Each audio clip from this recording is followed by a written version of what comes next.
the objective today is to cover facts regarding how to do EDI. And one of the things I want to try and highlight, it's not purely just technology, bits and bytes. There's all sorts of business aspects that we need to keep in mind.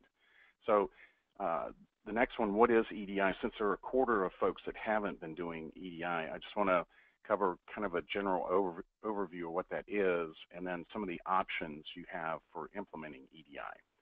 And then, like I said, from the business case standpoint, make sure we're going to discuss total cost of ownership, because a lot of times we find there are lots of hidden costs that people weren't aware of or didn't understand the magnitude of. And I just want to make sure we're looking at the whole complete solution and not just pieces and parts. And then we'll have a recap and take questions and answers. So when it comes to EDI, I talked a little bit about universal EDI and universal translation, but there's also a piece in there that's called communication. And if you've not exposed to this, there's something called VANs, and there's many of those in the industry, and that's a value-added network. And then there's also the internet and web connections, and we'll talk a bit about that. When it comes to translation, I mentioned EDI X12, and that by far and away has the lion's share of what we call standards for EDI in today's world. Now, one time I was doing a TUG presentation, and I had somebody in the audience. They raised their hand and they said, "Do you know what the definition of a standard is?" And he said, "A standard is a starting point that we all agree to diverge from." And that couldn't be any truer than it is in EDI. Even though there is an X12 standard, there's an X12 EDI Pro standard that many electrical verticals use, and it just goes on and on and on. And so even though we connect to for example, two different electrical suppliers, SX.e and Allen Bradley, they will have different requirements. Sometimes they're very minor, other times they're fairly big divergences there. So another EDI technique that's being used is implementing XML or something called CXML, which is commercial XML. And again, those are all trading partner specific and have to be tweaked and changed. And we use the term trading partner in a general sense because you need to, like I said, we have a customer dealing with their Cribmaster machines. It could be a supplier, a vendor, a customer, a buying group. So it's really any other entity that you want to electronically trade information with. And then ongoing, there's support and maintenance. As we all know, things change over time, nothing's seamless, and there has to be ongoing monitoring of these communication pieces. Now, we mentioned the value-added network, and this is something that goes back to when classic EDI got started. It was back in the days of shipping companies and the railroads, and so they built these mechanisms. Really, the backbone was on the phone lines, and it was a way to connect one company to another, very securely and very reliably. And the reason I mention this is still many of the large suppliers, vendors, that's the only way you're going to be able to communicate with them is through a VAN, because they've put over decades now, they put millions of dollars into that as the access methodology, and they're only now very slowly looking at ways to do that over the internet. Now, what we're seeing, as I said, they're starting to look at other communication methods, and smaller companies or customers or other organizations have bypassed the VAN altogether. And so they're using things that use the internet as the backbone. One of the things that is referenced often is called AS2, and that's a secure connection that has certificates on both ends and encrypts the data. Other people use like a website connection type of connection, and again, you can set that up so there's secure encryption, and you know who the identity of the company is that you're sharing data with. Other people simply use email, and then I put next generations here because there's talk of an AS3 all the time. People are coming to us and saying, what about this other type of communication method? So if you're just thinking about getting into EDI, recognize that just purely signing up with a VAN is not going to be the cure-all solution. There are going to be other things that you have to learn about and support there. Now, what we see with companies is on the low end, and this was particularly true a decade and a half ago, people would mostly only send POs outbound because either companies said, I'm not going to do business with you unless you can do this electronically, or there was some sort of carrot that was provided.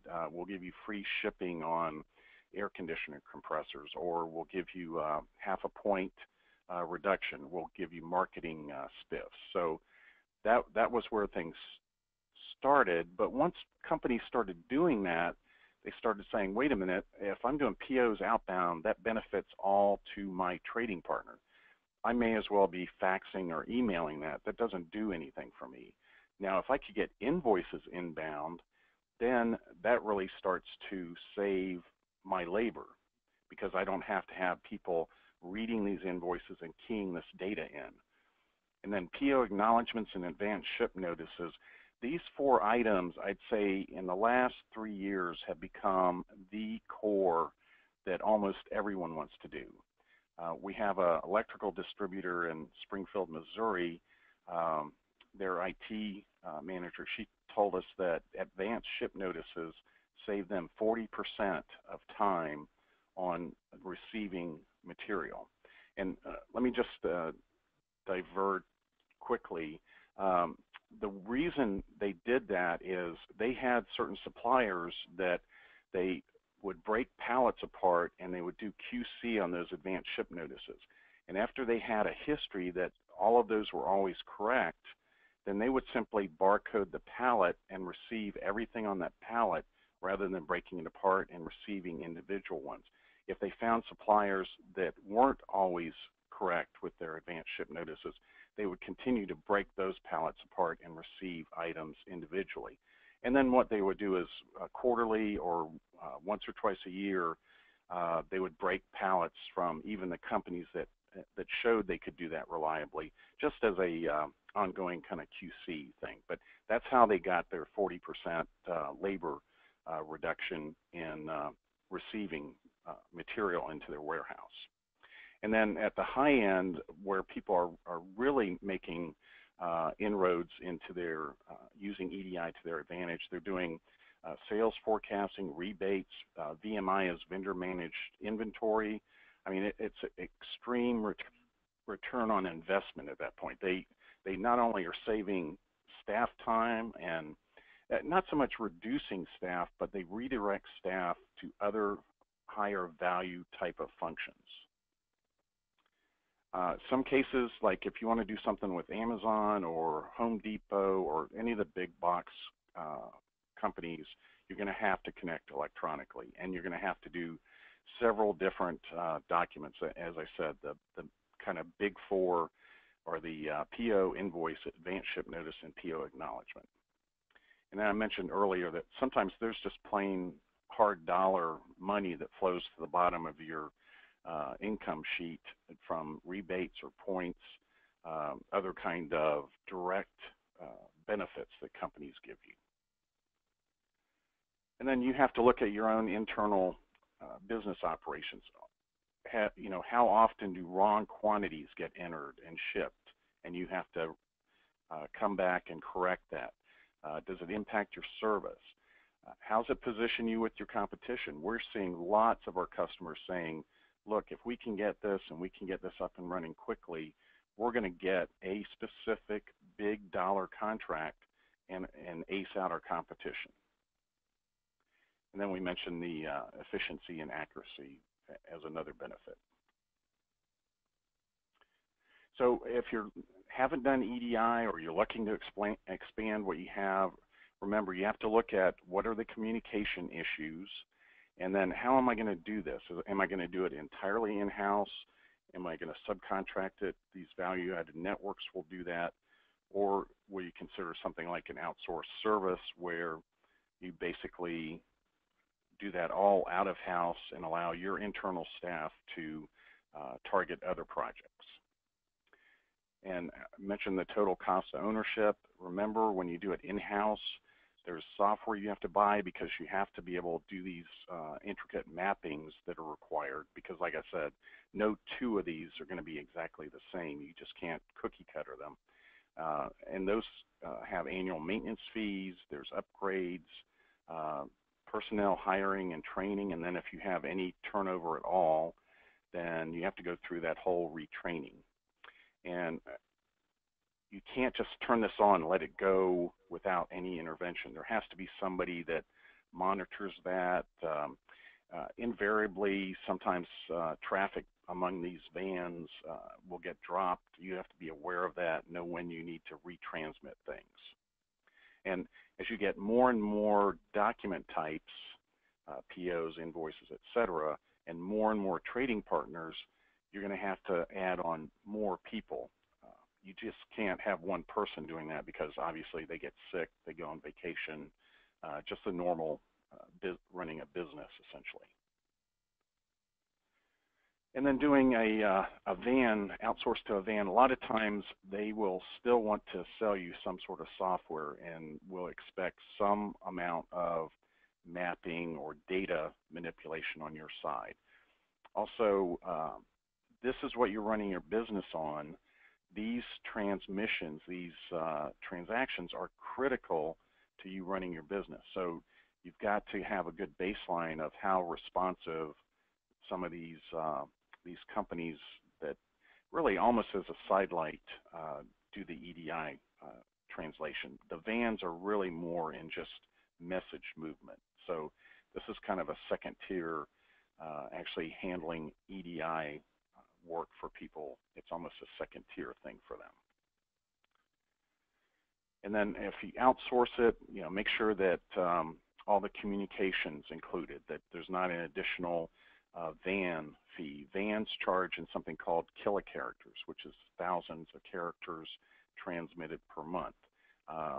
For us, that's a really hard concept for us to get our head around, because from running a business, I understand what a PO is, what an invoice is, but when you start talking about kilocharacters, that's not something I can relate to in my business. The translation, it should be just a small fraction of a cost of what it would require you to do in-house. We had one company, one customer that had tried to do one map through an external consulting firm, and their number was they had spent over $50,000 trying to get one thing in production. It should be on the order of just hundreds of dollars as a one-time cost to get something mapped. Maintenance needs to be included. They need to be monitoring your transmissions. They need to know when things aren't resent, and they should be able to resend things without you even knowing there was an issue. And then outsourced support.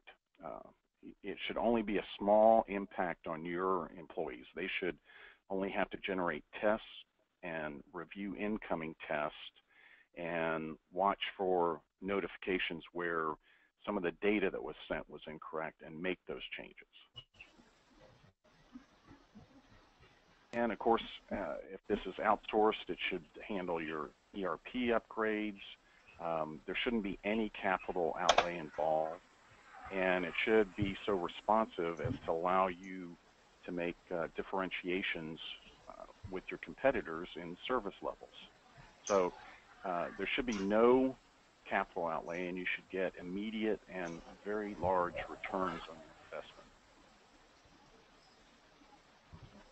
And then again, if you to help you decide which of these paths should I take, what are my in-house technical capabilities? Do I have I think somebody unmuted their phone there.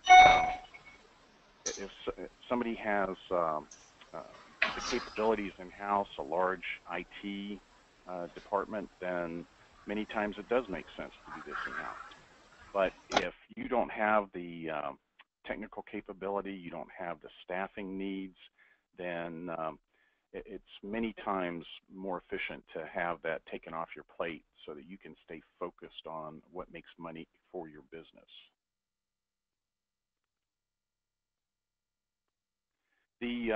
As I mentioned, we like to use the term trading partner so you get out of the mindset that this is only something that you're getting from Honeywell or you're doing with Square D or somebody like that. Many of your customers are going to start asking and almost requiring this because they're starting to see, why do I have people sitting there keying in data? In this day and age, we really shouldn't have key punch operators anymore. And anything you can do to accept electronic data inbound to your system can open up discounts, marketing spiffs with your trading partners. We've had some companies that run ERPs that are so simplistic that they don't know how to get data electronically into their system. But they came to us and said, look, this supplier is going to give us 0.5% reduction in pricing if we can be entirely electronic. So we were able to get the outbound POs out of their system and into their supplier, and then their supplier electronically sends back invoices, advanced ship notices, PO acknowledgments, and we translate that into a human readable form so it looks like an invoice or it looks like an advanced ship notice, and then we email that to them, which doesn't get them any hard dollar savings as far as their staffing goes, but it makes them look entirely electronic to their trading partner. So as I say here, don't limit your focus. There's lots of different ways to work with the system so you still get the hard dollar benefits, even if you or your system doesn't know how to do bi-directional EDI. And this is the thing that sometimes astounds us, because you are actually losing money if you don't have EDI in play. You're losing opportunity costs with suppliers and with customers, and it's just costing your business money when you have staff doing these things that the computers should be doing. And we had a customer that was able to get a whole new region of Home Depot. It doubled their business with Home Depot, and they did not have to hire a single person. They took the people that had been dealing with the electronic part of trying to communicate with Home Depot, and they retasked them to be customer support people for the new region of Home Depot. So they literally doubled the revenue from Home Depot, and it cost them $0 in additional staff. So that's why we say the longer you wait, the more money you're losing. And I know, you go to, those of you that go to TUG meetings, there are tons and tons of sessions of how to get your inventory turns down. And we say, why not look at your business efficiencies the same way? I just put a plug in for us specifically. We know that we can dramatically reduce your costs because we include things like vendor or van fees. So you don't have another vendor that you have to try and deal with. You don't have, as I said earlier, this obscure thing of kilocharacters. And van fees typically run from a few $100s a month to a few thousand.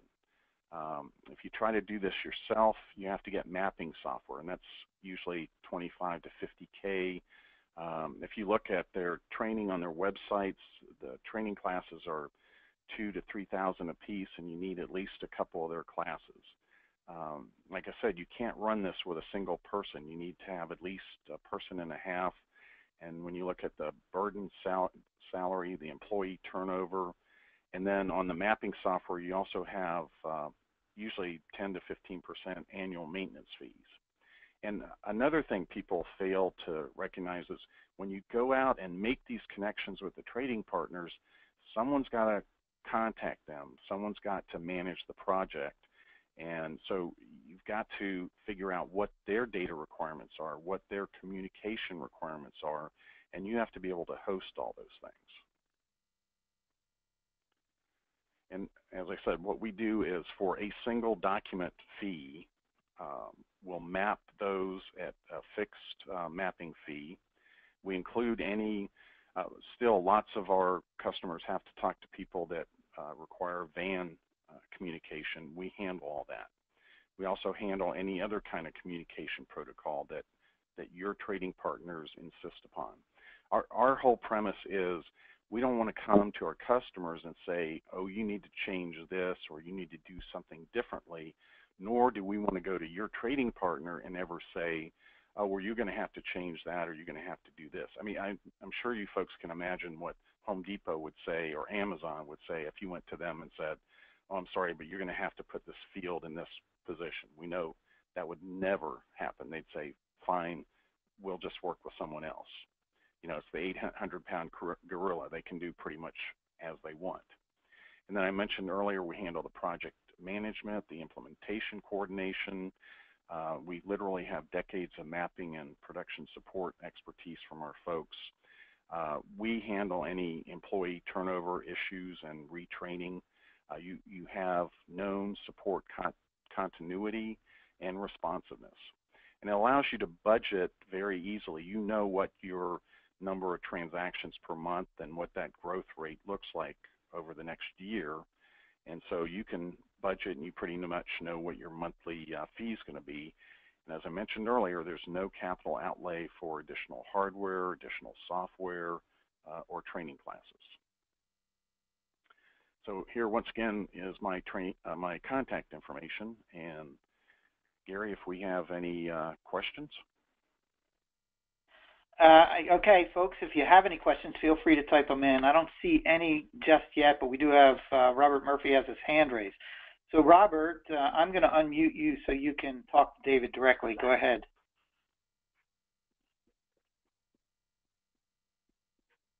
Robert, hello, Robert. You're unmuted. Okay.